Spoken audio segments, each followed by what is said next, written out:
pero como es de costumbre, Ahí se crea. una de las respuestas inmunitarias más importantes y es la más fundamental en el conocimiento de la medicina es el fenómeno inflamatorio, ¿no? Cualquier golpe, traumatismo, infección, contusión, quemadura, de lo que ustedes imaginen, la primera respuesta que va a tener el ser humano es a través de la inflamación. ¿Listo? ¿Y qué es la inflamación? Es una respuesta rápida frente a un agente lesivo, que en este caso puede ser un microorganismo y otras sustancias extrañas. ¿Listo? ¿Cuál es el objetivo de la inflamación? El objetivo de la inflamación está diseñado para liberar una serie de sustancias, fundamentalmente químicas, ¿sí?, que discurren a través del plasma sanguíneo y que acuden al sitio de la inflamación. ¿Listo? Dentro de la inflamación hay dos factores muy importantes que se han determinado. Uno son los factores celulares y otros son los factores vasculares. ¿Listo? Principalmente, lo primero que ocurre frente a una agresión física, química, biológica, lo primero que nosotros vamos a evidenciar son principalmente algunos cambios vasculares en la zona de la. Por ejemplo, este segmento que es mano ha sufrido el impacto de un objeto contundente, pero que aparentemente está contaminado y ha causado finalmente un absceso, ¿no? Un absceso. Y lo que ustedes observan en esta figura es alrededor de la zona de impacto hay una zona eritematosa. Esa zona eritematosa es la zona que corresponde a los cambios vasculares que origina la inflamación. Directamente no está comprometido con la zona del impacto, pero sí alrededor de ella. Entonces quiere decir que van a existir cambios vasculares alrededor de la zona de la agresión. Estos cambios vasculares se originan fundamentalmente por alteraciones en el calibre vascular de los capilares sanguíneos que están en la zona agredida, ¿no? Y ese fenómeno, ya ustedes saben, se conoce como la vasodilatación. ¿Listo? Después de este proceso, viene un proceso de cambio estructural que, debido a esta vasodilatación, va a permitir que las proteínas plasmáticas, que son componentes de la inflamación, van a abandonar la circulación y va a generar el segundo fenómeno vascular que se llama el aumento de la permeabilidad. Los fenómenos celulares o acontecimientos celulares es la segunda fase, en la cual, debido a la vasodilatación, debido al aumento de la permeabilidad, no solamente las proteínas plasmáticas, sino también los elementos celulares sanguíneos van a empezar a abandonar la circulación, el torrente sanguíneo, ¿no? Y entonces se va a producir este fenómeno que se llama en inmunología la migración de los leucocitos de la microcirculación y van a acumularse en las zonas de la lesión. Eso se llama reclutamiento y activación celular. Dentro de estos leucocitos el más importante es el polimorfo mental. Por lo tanto, ¿quiénes son los responsables para que ocurra una respuesta inflamatoria? Existen múltiples agentes. Es muy fácil de aplicar en agentes físicos, químicos y biológicos. ¿Listo?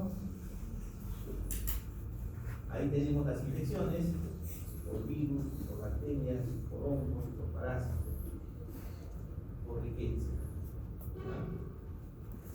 Segundo, los traumatismos por agentes físicos y agentes químicos, quemaduras solares, quemaduras por cal, quemaduras por ácido uriático, etc. Los agentes físicos, la ignición, la explosión a fuego, las explosiones, etc. 3. La necrosis tisular. La isquemia o la ausencia de flujo sanguíneo va a la muerte celular, digamos, la necrosis también es una causa de necrosis, también es una causa de inflamación, ¿no? La presencia de cuerpos extraños también es una causa importante de inflamación. Astillas, partículas de polvo, ¿sí? Partículas de hueso, partículas metálicas, etcétera, etcétera. Y también reacciones inmunitarias, reacciones antígeno-anticuerpo, por cuerpo extraño, por medicamentos, por fármacos, por sustancias, etc. En este gráfico, por ejemplo, una imagen común, ¿cómo se llama esto? Orzuela. Orzuela, ¿sí? Muy bien. Lo que pasa es que una vez producida la inflamación, hemos dicho que se van a liberar una serie de sustancias químicas que se descubrió tenían una propiedad muy importante de producir atracción al sitio de la inflamación. Es decir, como un incendio en el cual tienen que acudir los bomberos, ¿no? Esas sustancias químicas luego se descubrieron que eran un sinfín de familias, pero ¿qué tenían esa propiedad? Que de ser componente químico, su estructura fundamental, fueron llamados los factores quimiotácticos o quimioatrayentes, ¿ya? Esto permite que las células más importantes, que son los neutrófilos polimorfos nucleares y los macrófagos, acudan al sitio de la adhesión para en ese momento activar el fenómeno inflamatorio y de esta manera eliminar, destruir el cuerpo extraño, la infección, el virus, el hongo, el parásito. ¿Listo? Además, esas dos células, tanto los neutrófilos como los macrófagos, tienen una propiedad muy importante de tratar de eliminar al agente extraño. Y tienen una propiedad muy importante por el cual van a rodear, como ustedes ven acá, rodean, sumergen a este estreptococo, por ejemplo, y van a destruir a este estreptococo por un fenómeno que se llama primero la fagocitosis. Todas las células que tienen esta propiedad son llamados fagocitos, las cuales una vez ejercido su acción hacen apoptosis y mueren en el sitio de la inflamación. Por eso es que cuando vimos la imagen del dedo veíamos una zona blanca. Esa zona blanca constituye lo que se llama la pus. ¿Y qué encontramos en la pus? En la pus vamos a encontrar polimorfos nucleares vivos, muertos, bacterias vivas y bacterias muertas. ¿Listo? Ese es el componente de la pus. Para este proceso inflamatorio ya se han determinado 4 fases muy importantes que le vamos a ir viendo en el campo. El primer momento es la migración, mejor dicho, el elemento final es la migración. ¿Cómo es posible que un mecanismo inflamatorio se dé en un lugar de agresión física, química o biológica? Si nosotros sabemos que el sistema vascular es un sistema bastante fluido, es un sistema que empuja 5 litros por minuto. ¿Cómo es posible que las células inflamatorias como los polimorfos nucleares y los macrófagos puedan abandonar la circulación y están corriendo a una velocidad increíble? 5 litros por minuto. ¿Sí? El gasto cardíaco que normalmente circula por nuestro sistema vascular. Entonces, para ello deben existir 4 fases muy importantes durante la inflamación. La primera fase lo constituye el rodamiento. El rodamiento es una propiedad muy importante que permite a los polimorfos nucleares estar en el flujo turbulento, colocarse hacia la periferia de los vasos sanguíneos. Esta es una pared del endotelio, la otra pared puede ser por acá arriba, por aquí está discurriendo el flujo turbulento Y entonces los polígonos nucleares van a hacer este efecto que se llama el rodamiento para ubicarse en la zona periférica del vaso. Esa es la primera. La segunda fase es una fase que ya implica el uso de mecanismos inflamatorios, que es la segunda fase de la adhesión. Adhesión significa pegarse, ¿verdad? Pegar. Y durante este proceso de adhesión van a intervenir una serie de moléculas componentes de la fase inflamatoria, como las integrinas y las caderinas, que van a producir finalmente el reconocimiento de algunas moléculas como la LFA del polimorfo nuclear, que va a ser la zona de anclaje para que ese polimorfo nuclear ya no sea llevado por el organismo. Entonces, el segundo mecanismo de adhesión. Tercer mecanismo o tercera fase, viene ya el siguiente fenómeno, que es la diapedesis. La diapedesis finalmente es el proceso por el cual el polimorfo nuclear, debido a su capacidad moldeable y por el aumento de la permeabilidad del vaso sanguíneo, va a atravesar el endotelio del vaso sanguíneo.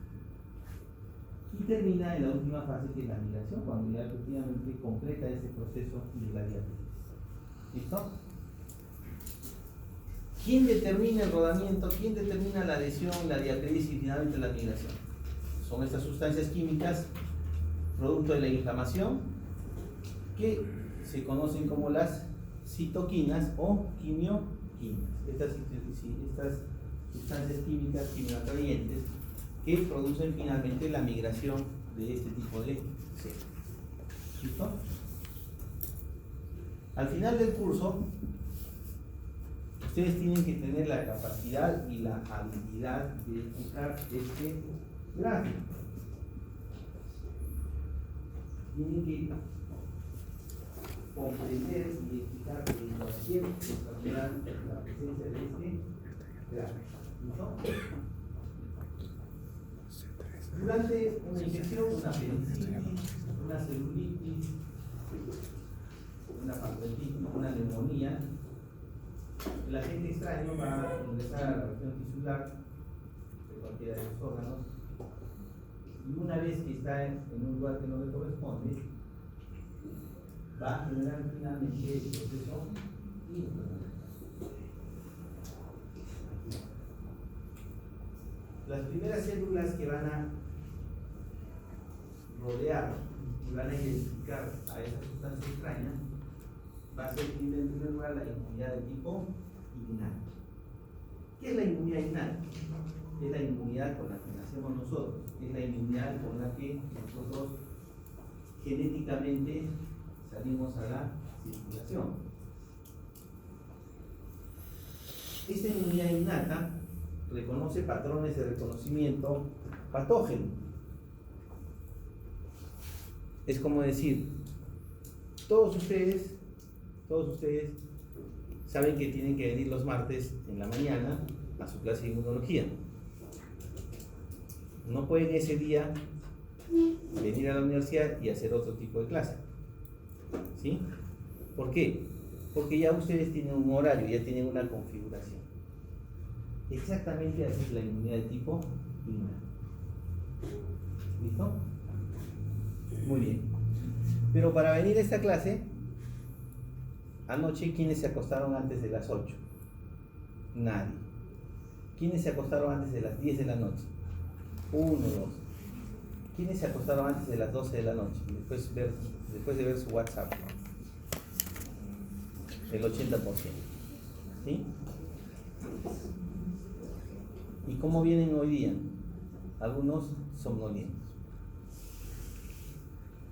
¿Qué pasa si en este momento tomamos un examen? ¿Quién va a estar más dispuesto a rendir adecuadamente el examen? ¿El que durmió a las 12 o el que durmió a las 8? Obviamente el que hizo mayor tiempo de descanso. Ya vienen configurados hacia el siguiente día. Lo mismo sucede con la inmunidad innata. ¿Qué pasa si yo en este momento agarro y les doy una dosis de 10 a las 5 bacterias de Vibrio cólera? que ustedes obviamente nunca van a ver. El 80% no va a ser el cólera.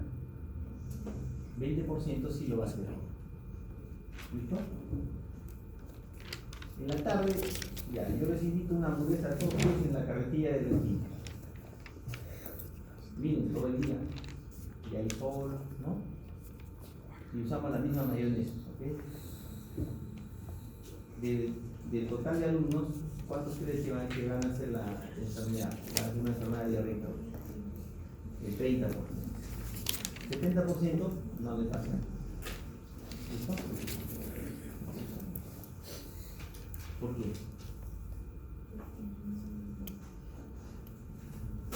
¿Por qué? Y lo mismo sucede en el hospital. Cuando nosotros vemos pacientes en estado crítico graves, por ejemplo, una infección urinaria.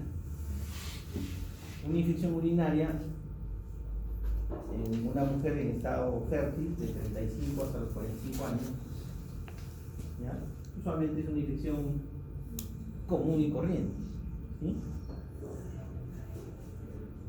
Damos el tratamiento y la mandamos a su casa, ¿ya? Pero hay contados casos en los cuales una mujer de 30 años, primera vez que le da infección urinaria, hace insuficiencia renal, hace insuficiencia respiratoria, hace shock séptico y se pone en estado grave. Y en algunos casos el paciente se muere. ¿Qué pasó? Depende mucho de la inmunidad del tipo innata. Ahí, señores, nosotros no tenemos nada que hacer. Nosotros cumplimos con darle el tratamiento convencional, pero depende de la respuesta inmunitaria del paciente. Eso es algo que todavía no se comprende. Mucha gente se muere efectivamente porque tiene una deficiencia inmunitaria de la parte genética que corresponde a la inmunidad del tipo innata.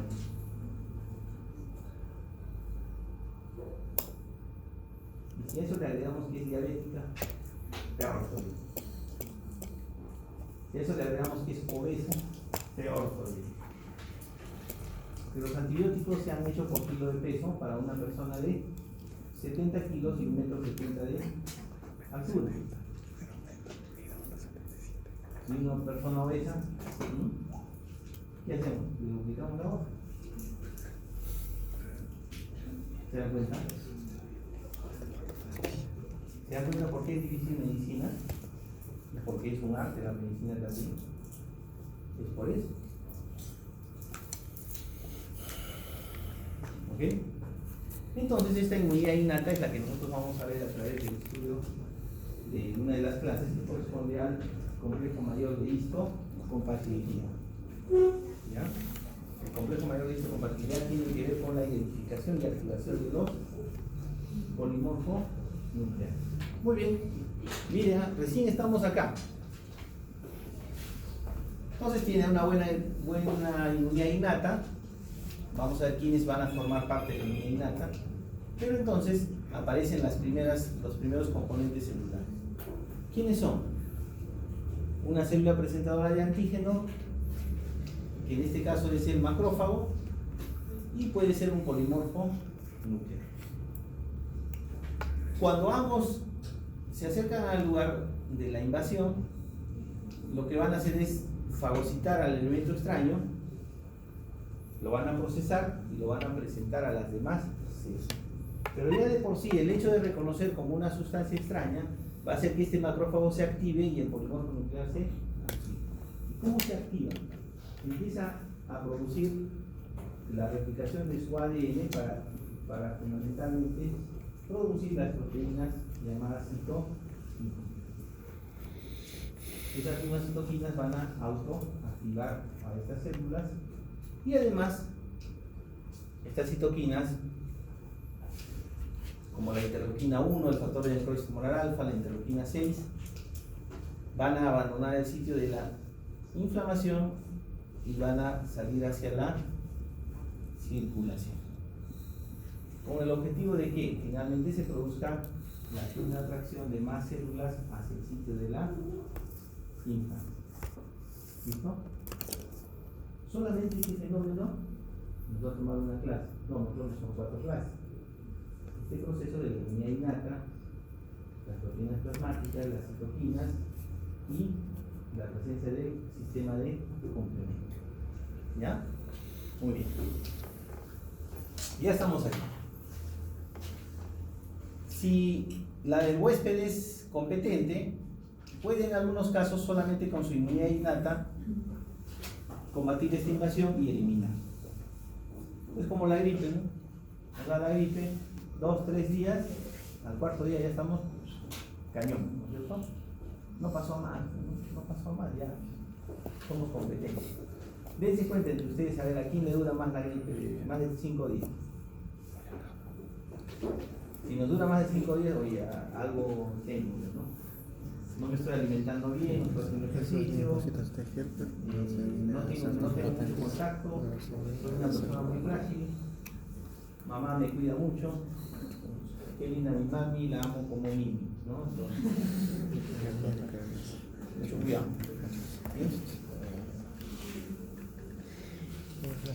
Hasta aquí, este proceso dura 96 horas. La actividad de la inmunidad innata solamente dura 96 horas. Por eso es que cualquier infección que se resuelva en 3 o 4 días, ya pues, ok, ahí queda.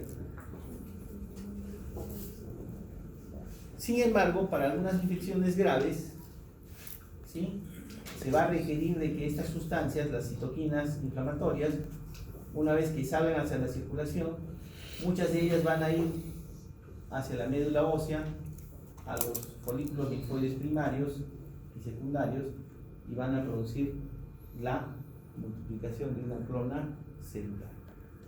¿Listo? Cuando sucede este proceso, entonces acá existe una división. La inmunidad innata, 96 horas, y luego de las 96 horas aparece la segunda fase de la inflamación, que es el concurso de la inmunidad de tipo adaptativa. ¿Listo? Eso sucede para algunos agentes bacterianos, la mayor parte de ellos, y algunos que son difíciles de erradicar, como por ejemplo la tuberculosis, ¿ya?, o la brucela. ¿Ok? Entonces viene la inmunidad de tipo adaptativa. Esta inmunidad de tipo adaptativa va a generar un tipo de inmunidad más específica, tratando de tener como objetivo blanco un segmento, un epítope de agente agresivo, una bacteria, un virus, un hongo, y que de esta manera pueda ser eliminado de nuestras células.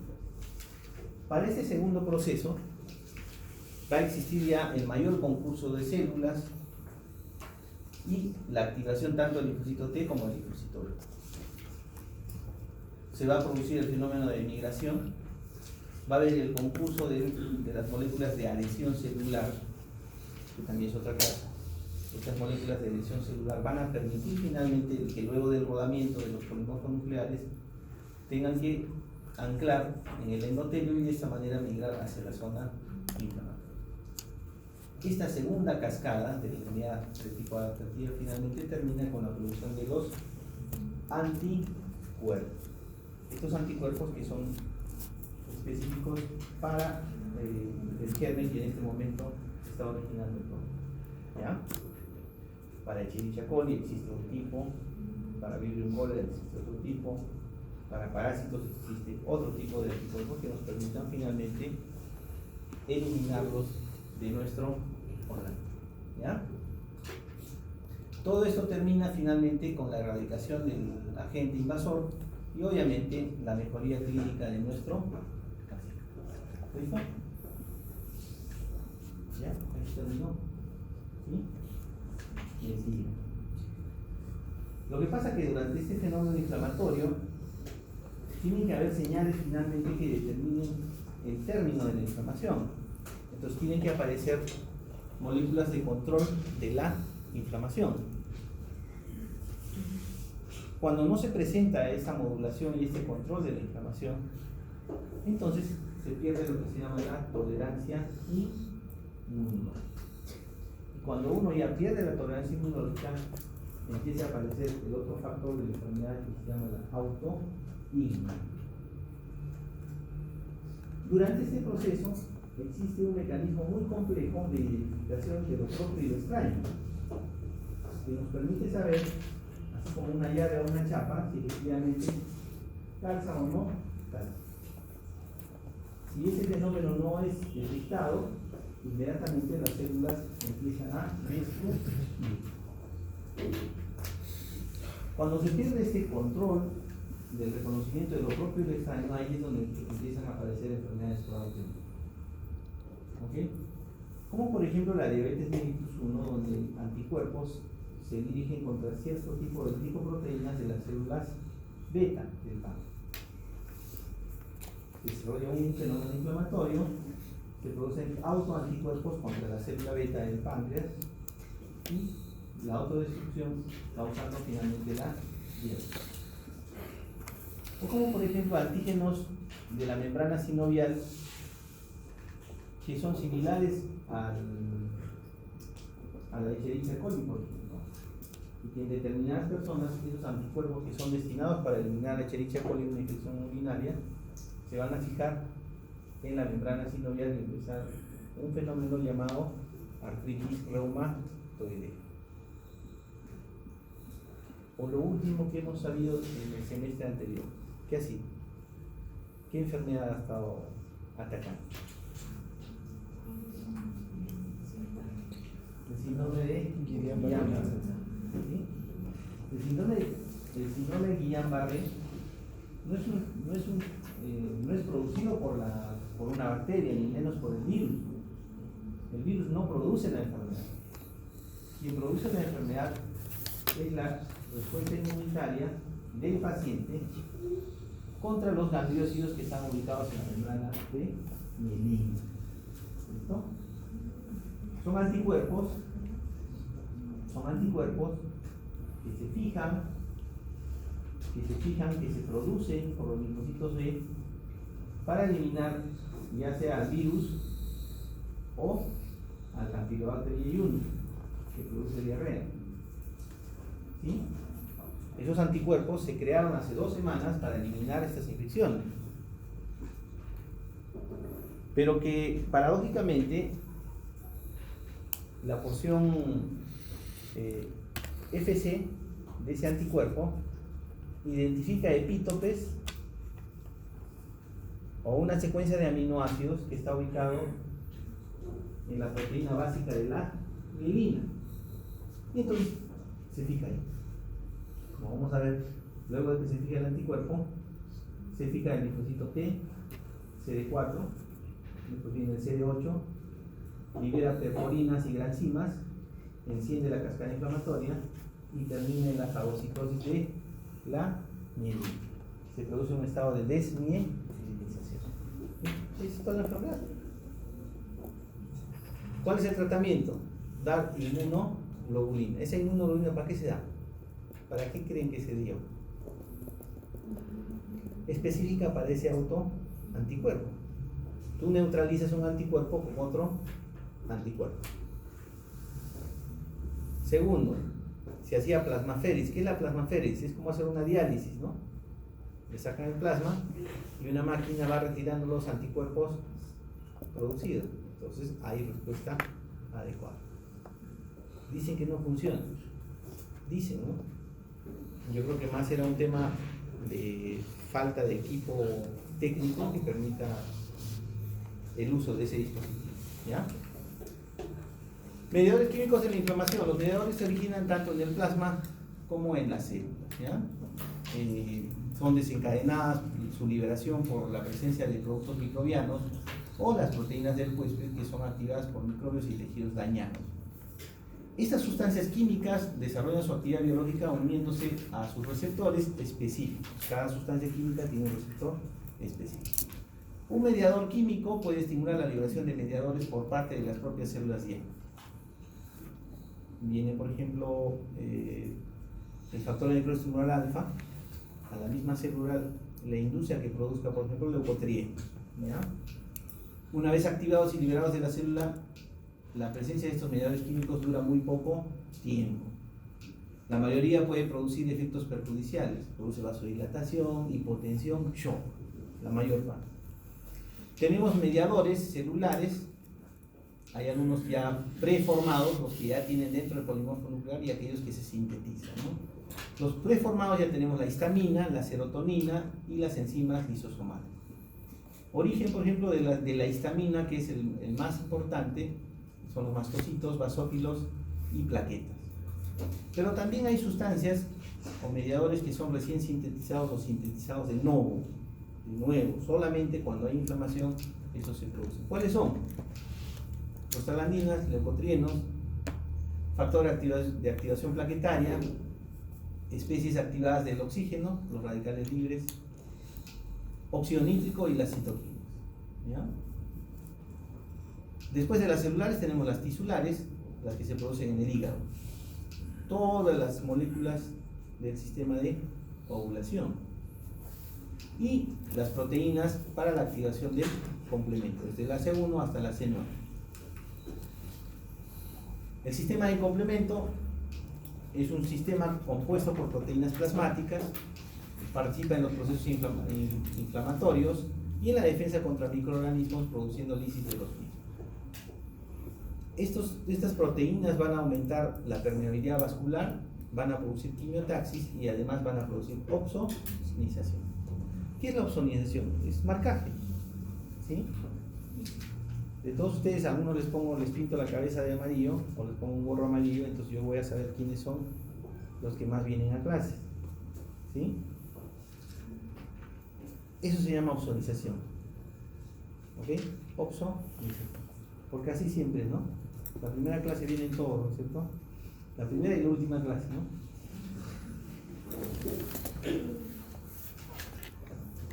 Entonces, estas proteínas del complemento tienen tres propiedades. Tienen que ver con la permeabilidad vascular, la quimiotaxis y la opsonización. La mayor parte de estas proteínas están en su estado inactivo y se enumeran del C1 al C9. El paso más importante es la activación del tercer componente o la producción de la C3 convertasa. Listo. ¿Qué funciones tiene el complemento? Primero, es el principal activador de la lisis de los microorganismos, de la bacteria. Lisis, rompe paredes. Produce opsonización o marcaje como una sustancia extraña.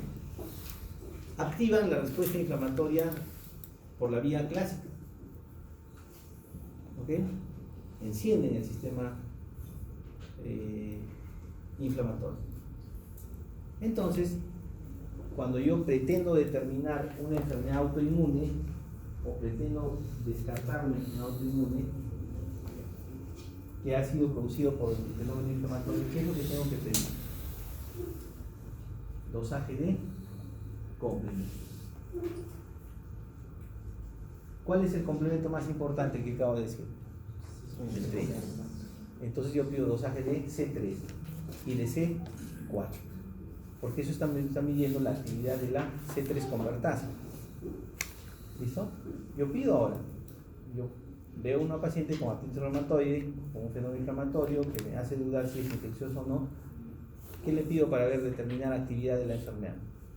Dosaje de complemento, C3 y C4. Si está bajo, hay hipocomplemento, ya, es la actividad. Está activo, está activo. Y finalmente, la depuración de los complejos inmunes. 4 funciones tiene el complemento: lisis, opsonización, activación de la cascada inflamatoria y la depuración de complejos inmunes. ¿Listo? Finaliza el sistema de complemento con la apertura de un poro de la bacteria que va a producir finalmente un cambio hidrostático a nivel de su interior, produciendo la explosión de la bacteria. Las citoquinas y las quimioquinas son sustancias producidas por múltiples tipos celulares, regulan función de otros tipos celulares, tienen múltiples funciones, van a agruparse en 5 familias. Por ejemplo, las que regulan la función leucocitaria, interleuquina 2, 4, 10 y el factor de crecimiento transformante B. Citoquinas implicadas en la inmunidad de tipo natural, o sea, en la inmunidad innata. La interleuquina 1, el factor de necrosis tumoral alfa, ¿ya? Y también los interferones. 3. Citoquinas que activan a células inflamatorias, el interferón gamma, el factor de necrosis tumoral alfa y beta, la interleuquina 5, la 10 y la 2. 4. Las que solamente son quimioquinas, van a solo traer quimioatracción. Y también hay citoquinas que van a estimular la hematopoiesis. La interleuquina 4, la interleuquina 3 y la 7. La 3 y la 7. ¿Cómo evoluciona la inflamación aguda? Si es una evolución aguda y tenemos competencia de nuestro sistema inmunitario, puede pasar una resolución de tipo complejo. Cuando es algo complejo, puede ir a la formación de un absceso. O, finalmente, cuando se demora mucho más, puede ir a la curación mediante sustitución por tejido conectivo. O 4, puede ir hacia la inflamación crónica. Son 4 procesos de evolución de una inflamación de tipo agudo. Por ejemplo, la inflamación serosa es caracterizada, como ustedes ven en esta lámina, por la salida al exterior de un líquido muy fino. ¿Qué sucede en los derrames, por ejemplo, pleurales, ascíticos y pericárnicos? Son secreciones de las células mesoteliales del peritoneo y de la cavidad pericardial. La inflamación fibrinoide, ¿sí? Cuando hay agresiones mucho más intensas, hay mayor aumento de la permeabilidad vascular, hay más proteínas, aparece el fibrinógeno que pasan la barrera vascular y van a formar esos tejidos de fibrina, ¿no? Y se depositan en el tejido extracelular. Esto es característico de las células de revestimiento de cavidades corporales. La inflamación supurativa, por ejemplo, ¿no? En este caso, por ejemplo, una neumonía. ¿Ya? Una neumonía se ve así. Hay gran cantidad de pus, que como hemos dicho, hay neutrófilos vivos, muertos y bacterias, ¿no? Líquido de edema también. Caracterizado por la presencia de algunas bacterias de tipo piógena, como los estafilococos, ¿no? También de la parte de la neumonía tenemos la apendicitis purulenta. Las úlceras, ¿sí?